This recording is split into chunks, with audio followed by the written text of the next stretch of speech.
Ya, buat teman-teman semua, tonton konten saya sampai kelar ya, biar nggak salah paham. Buat kadrun-kadrun, sama juga, sampai kelar juga, biar tambah puyeng. Detak! Penetapan rekomendasi nama-nama bakal calon presiden Republik Indonesia pada pemilu 2024. Pertama, Anies Rashid Baswedan.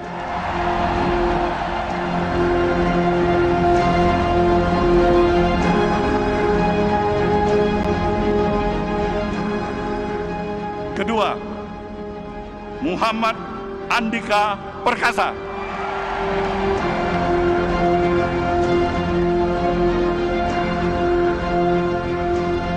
Ketiga, Ganjar Pranowo. Ya, mumpung akhir pekan, ringan-ringan saja kontennya. Agak menjurus ya. Ya, tadi saya habis hadir di acara Gerakan Wadia Bala Jokowi atau GWJ. Bertemu dengan banyak kawan, tentu saja mereka yang nasionalis, yang tentu saja melegakan rasanya. Salah satunya adalah musisi idola kita, Mas Adi MS. Wah, luar biasa kan? Makasih Mas Adi. Ya, saya mau ngomongin soal Bang Brewok, Bang Surya Paloh. Nasdem ini memang menarik untuk dikupas. Bagaimana tidak? Salah satu partai yang sepertinya tidak pernah punya ambisi menjadikan kadernya presiden. Bikin partai, tapi nggak minat jadi presiden. Pak Surya Paloh cuma pengen punya mars partai kayak marsnya Perindo kayaknya. Orang kaya ya kayak gini ya, iseng bikin partai. Nah, kalau Crazy Rich, iseng bikin party. Itu bedanya ya. Waduh, bukan party yang itu, bukan ya. Sudah. Belum tahu musik itu haram ya. Nasdem adalah sebuah partai yang terlihat sangat terbuka bagi siapa saja. Dukungan Nasdem disediakan bagi kandidat siapapun yang menurut Nasdem layak didukung. Mau gubernur Jakarta, mau panglima TNI, atau kader partai lain. Nasdem nggak pandang bulu. Maaf soal bulu ini ya. Nasdem sangat memandang bulu. Masa yang berbulu nggak dipandang, bahaya ntar, ya kan? Nah, jadi kalau ada anak bangsa yang dirasa layak menjadi kandidat presiden, Nasdem mungkin akan jadi pendukungnya, atau malah akan mendukung. Tapi syarat dan ketentuan berlaku ya. Nggak main dukung aja, ya kan? Dan kalau sudah mendukung, saya yakin dukungan Nasdem ini bakal sangat masif. Dukungan yang nggak tanggung-tanggung. Dengan dukungan dana dan media yang mumpuni, serta jaringan partai yang cukup kuat, siapapun yang didukung Nasdem pasti bisa populer dalam waktu singkat. Luar biasa kan? Nah, bisa jadi karena itulah Rakernas Nasdem kemarin sampai dengan hari ini itu menjadi sangat penting, sangat strategis. Ya, Partai Nasdem mengumumkan 3 nama bakal calon presiden. Ketiga nama itu adalah Gubernur DKI Anies Baswedan, Gubernur Jawa Tengah Ganjar Pranowo, dan Panglima TNI Jenderal Andika Perkasa. 3 orang, 3 figur.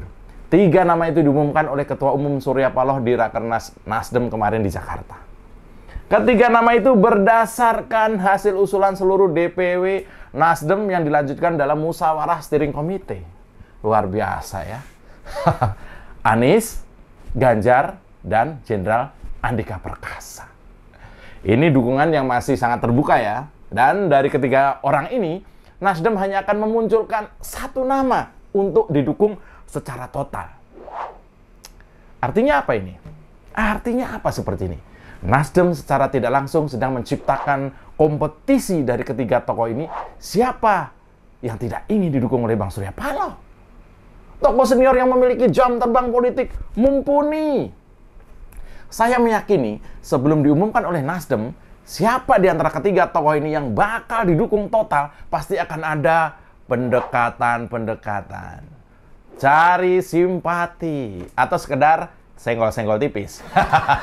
Dari salah satu ketiga tokoh ini, menurut saya ya.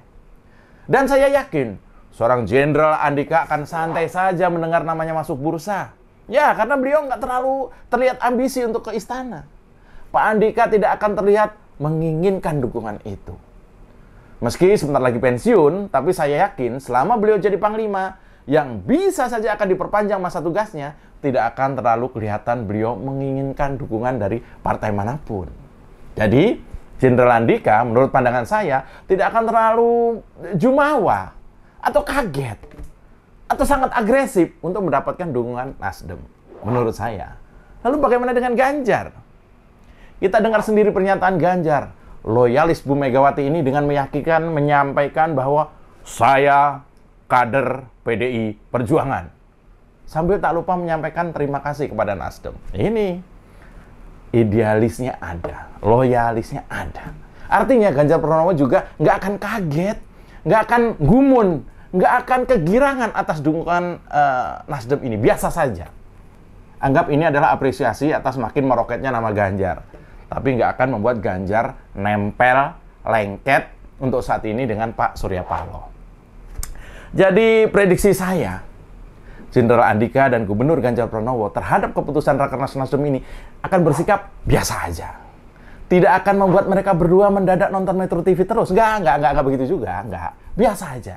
Nggak juga akan membuat kedua orang ini akan nongkrong dulu di gedung Nasdem yang mewah itu. Oh, nggak. Biasa aja. Lalu bagaimana dengan Anies? Nah, ini akan beda. Ya, akan beda. Kalau saya yang ngonten, pasti beda. Ini adalah apa yang Anies tunggu selama ini.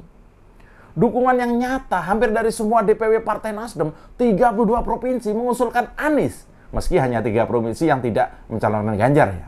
Ini menarik. Kenapa sampai perwakilan Nasdem, 32 provinsi, mencalonkan Anies?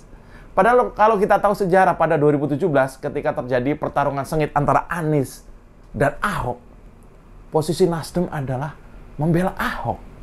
Apa yang membuat pengurus wilayah Nasdem menyukai Anies? Ini masih misteri. Dan sebenarnya dukungan daerah kepada 3 orang kandidat itu menurut saya ya hanya gimmick belaka lah. Karena toh keputusan final masih dipegang Ketua Umum Partai Berwarna Biru Kuning itu, yaitu Pak Brewok, sang politisi senior pemilik Nasdem ini. Tapi meskipun banyak yang menilai ini hanya gimmick politik saja, tidak dengan Anies. Ia pasti sangat GR dengan hasil Rakernas ini. Bersama tim saya yakin Anies akan menindaklanjuti apa yang dihasilkan Rakernas Nasdem ini. Ibarat kata, udah masuk 3 besar, jangan sampai lolos. Jangan sampai ada tentara dan anak desa jadi unggulan utama Nasdem. Ya, melihat agresifnya Anies, saya yakin ini tidak akan disia-siakan Anies. Apalagi kalau pengumuman figur tunggal akan diumumkan Nasdem pada akhir tahun ini. Dan itu bertepatan dengan nganggurnya Anies. Wah, ini pasti seru ini. Selamat datang di Oposisi 69 FM bersama saya, Mas Jopray. Tarik bambang, sedikit disenggol lapor polisi, padahal doyan nyenggol tanpa basa-basi. Orang ngebanyol, kok disomasi. Oh sial, semua salah Jokowi. Oh no, ini negara gua. Oposisi gak ada otaknya. Bangsat! Yo, sekarang kita tebak. Kemana Surya Paloh akan mengarahkan perahu biru kuningnya? Saya pikir Nasdem selama ini adalah salah satu partai yang mesra dan akrab dengan Pak Jokowi. Sebagai mitra koalisi, Nasdem menunjukkan loyalitas yang baik dan ikut serta mengawal 2 periode masa pemerintahan Presiden Jokowi. Luar biasa kan? Ya, meski ada dinamika, tapi itu hal biasa. Menteri atau pejabat rekomendasi dari Nasdem bisa bekerja dan masuk dalam orkestrasi Pak Jokowi dengan baik. Meski nggak istimewa banget sih ya. Dan memang Nasdem nggak perlu yang istimewa-istimewa, nggak perlu. Menteri saja 1-2 sudah cukup ya. Nah, publik menilai Pak Paloh itu hanya mengelus jago saja. Kenapa menaikkan nama Anies dan Ganjar di Rakernas kali ini? Sekedar mengelus jago. Jago orang lagi.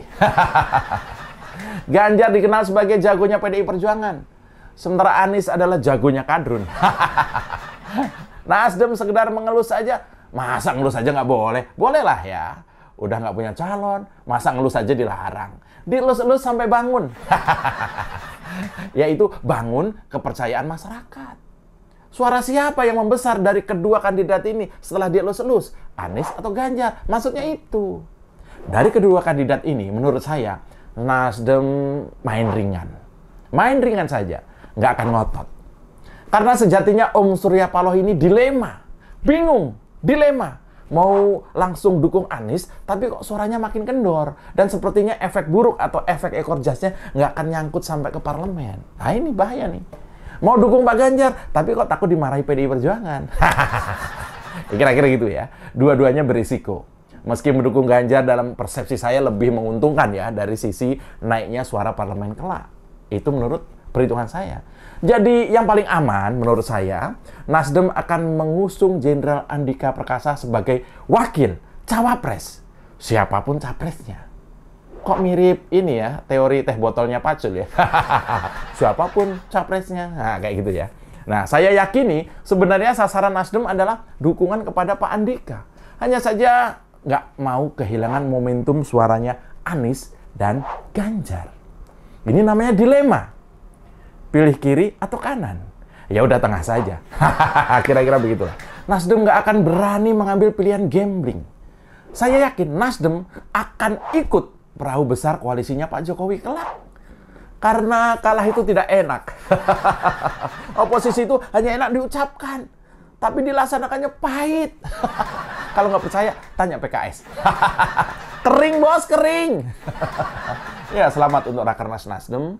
Semoga bisa menjadi bagian dalam memerangi politik identitas dan berani melawan kadrun. Ya, demikian Oposisi 69 FM. Saya Mas Jopray. Jangan pernah lelah menjadi Indonesia. Salam beletak. Tarik Bambang. Tanpa basa-basi, orang ngebanyol kau disomasi. Oh sial, semua salah Jokowi. Oh no, ini negara gua. Oposisi gak ada otaknya. Bangsat! Kita dukung aksi melawan intoleran, radikalisme, dan juga terorisme demi Indonesia yang lebih baik dengan cara subscribe di kanal 24 TV. Terima kasih.